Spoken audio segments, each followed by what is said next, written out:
about my business too, Right, you know? right. So it makes a world of a difference. I'm all about healing and growing. I have a testimony.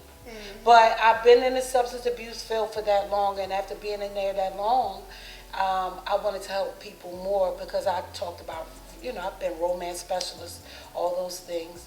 So I decided to become a life coach, relationship coach. I started helping people with their relationships, forgiveness coach, happiness coach, cognitive behavioral therapy coach. Yeah, she sent me a long list, y'all. I do workshops. I can do all kinds of things. So I got a lot of stuff that I'm planning out,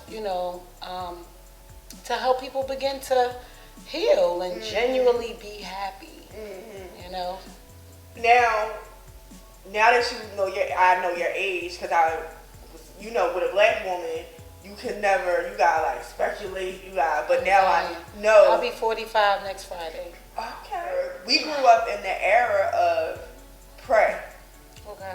You know what I mean? Like, pray. Whatever you going through, mama gonna tell you, you better ask God about it. You better see God about it. And I just started reading a book today, actually. It's called Beauty in the Mirrors, from a girl who's from here. And she's actually a life coach as well. Okay. And in the beginning of the book, she stated everything she did. And prayer was one of them. Everything she did before she went and she sought out professional help. Yeah, you gotta get therapy. You gotta get a life coach. But in our community, no, a lot. We don't. How often do you see people like you've been in this industry for 17 years? Yeah.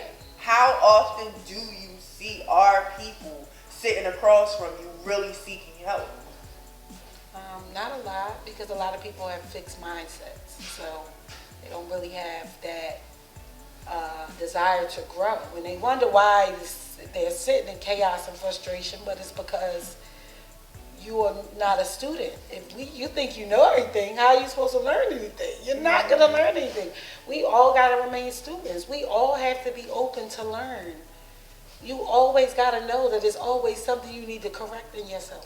Do you think it's just that, or do you think it's just because we have this, I don't know exactly what your background comes with religion, but like, do you think it's just because in a black community, our background with religion is so heavy and deep, and we've been taught that that's the only thing that we need to rely on, is hearing an answer from God. Like, God is the only source, and I do believe that. But at the end of the day, like me, I've been Christian majority of my life. I was brought into that, although I had a lot of questions. And I took my shahada, I've done different things, and I find that with these religions, people focus more on rules than a relationship with God.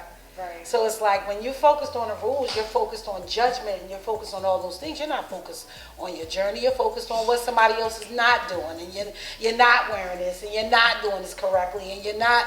And when you're focused on those things, you're not focusing on your relationship with God. That means when God, puts those challenges and those experiences in there, you're not really getting the message because you're worried about the wrong things. And it's like I see people with religion stress. Right. You go to the doctor, you get diagnosed with something, you're stressing. It's like, where's your relationship? But you promote a religion.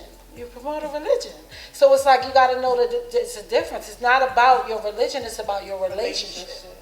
Do you really have a relationship? I talk to God like he my homie. Like, right. So what happened was, and I did, right. It's a difference. But that's the first thing I acknowledge when I wake up in the morning is acknowledging God, and then acknowledging that I did wake up another day, and he is giving me another chance. I always used to tell my mom, because I grew up in a very strict Pentecostal home. Okay. And I took my shahada as well. Okay. I moved on to spirituality. I'm a very spiritual person. I don't subscribe to any religion. But as I was making that transition, I was telling my mom, like, I still pray. Like, for me, my prayer is talking to God. I don't beg God for anything. I talk to God. And then I meditate, because now I need to listen. Okay. Because if you always begging and you always talking, you can't hear him. Absolutely. So you need that time to build that relationship. That was one of the first things that drew me to Islam. Okay. Was I went to the masjid and I sat, before I even took my shahada, I used to sit through everything, sit with the women. And there was one woman in particular, her relationship, I was just like seeing her make salat, seeing her make prayer. And everything was going on around her, but she was just focused in. It's a beautiful thing. Right. It is. It's a beautiful thing.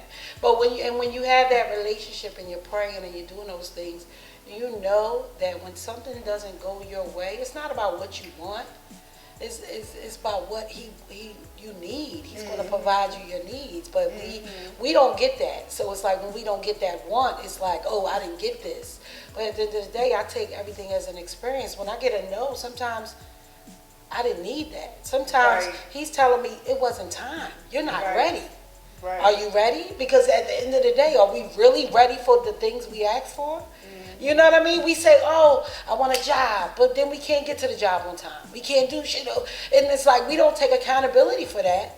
You're just not fully prepared for the things you're asking for. Right. So sometimes we lose those things, and those are not, oh, God wanted me. No, you have to learn that it's within you. Pre-planning, making sure you're doing stuff, making sure you're doing your part. God's going to always do his part, as long as you do your part. So it's like, that's a part of it, you know, accountability.